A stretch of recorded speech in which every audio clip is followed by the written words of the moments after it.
Hi there, folks. Got a couple new goodies on the bike. Last time I did talk about installing these new pegs.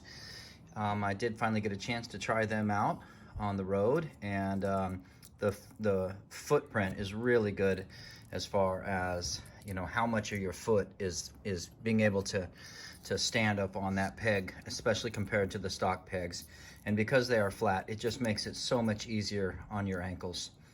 I will say that because these have all of this cleating on them, that the bottom of my boots has also got a pretty good traction, you know, a pretty good tread on the bottom of my boots.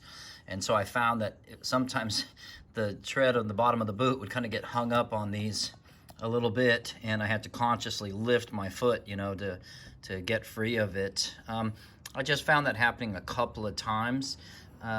I don't think it's going to be a big deal because I am used to riding on bikes with, you know, cleated or spiked pegs anyway. I did have to level out the shifter, so I just basically had my friend sit on the bike with their foot in that neutral position, and then I just tried to set the shifter in that center point there. And so that works out pretty good. Same thing over here on the brake side. Again, the pedals were just too low because they're used to the foot running down at an angle like this instead of like this. So just basically a couple of little adjustments that are pretty easy to do on the 390.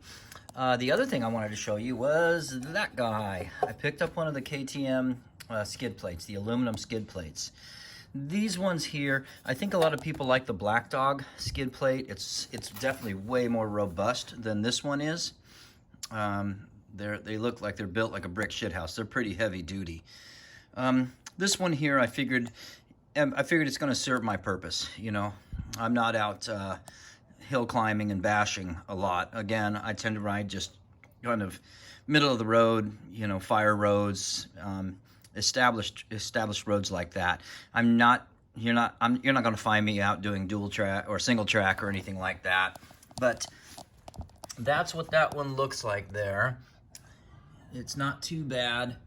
It's about 10 gauge thick, approximately 1/8 of an inch thick. I do have a pretty extensive background in welding. The welds are okay on it for the most part. I got one that I can see. It's a butt weld that wasn't, there's no joint prep on it.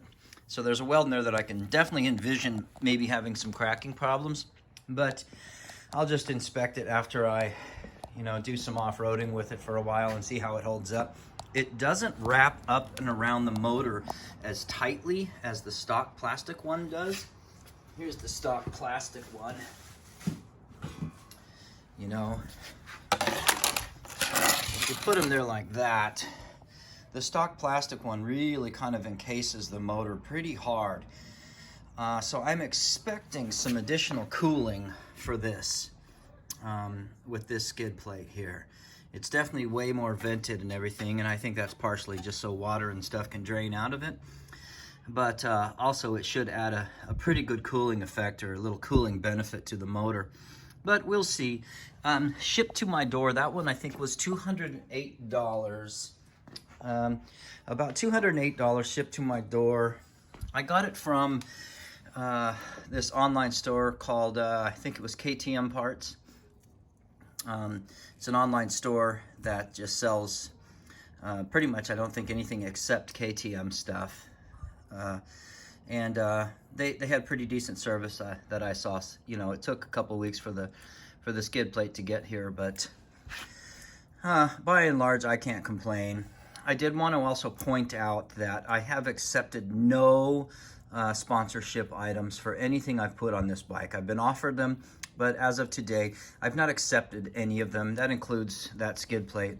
I've paid for 100% of all of this out of my pocket with no benefit. So if something sucks, I'll tell you, and if something works out good, I'll also tell you that. So I think that's about it. Just a little update there. And otherwise, you folks keep the helmet side up and the rubber side down. I'll talk to you next time.